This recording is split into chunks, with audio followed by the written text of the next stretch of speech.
السلام عليكم صاحبكينا waqtiyada qaar way iska wanaagsan tahay inaad iska soo baxdid iska soo nugeysid soo aadid banaanka iyo jawiga leydha aadka u macaan adigoo iska fiirsanaya waxyaaba ilaahay subxaanahu watacaala abuuray halkan god aad u weyn baa ku jira amase ku yaala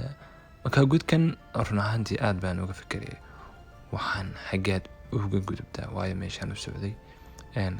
laba tug oo aad u dhaadheer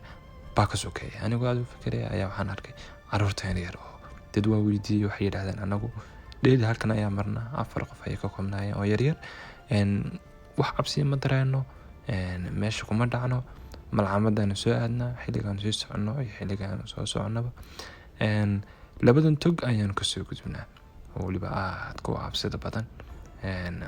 markiiba waan ka baxnay adigu ugu dambeyntii xaafadda ayaanu soo gaarnay maadaama 4 qof yaryaraha ee aniga laftigii hagiib halkaas ay iga sii hadheen dadna waxay yidhaahdeen iska sii soco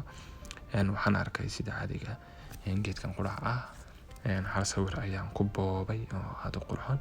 waan kasii gudbay waxaan la kulmay dhalinyar aad u yaryar oo dhalinyar lama oran karo caruur baa la oranayaa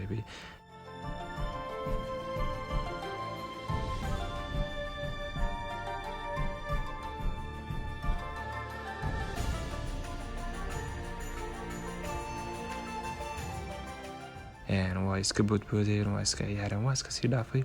waxaan la kulmay islaan soo celinaysa arigii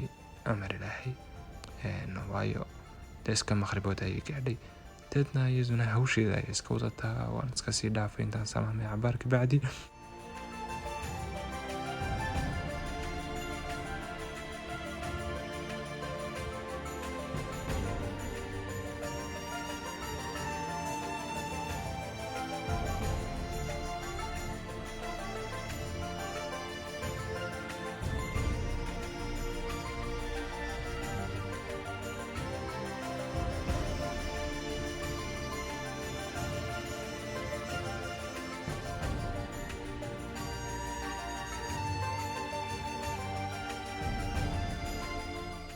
qaar weli ubaxii bay bixinayaan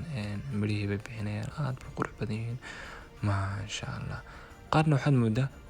kuuli maanta dhan shaqaynaya dhaska ayaa saaba u fuushanba amala waad ka nahaysa masaakiin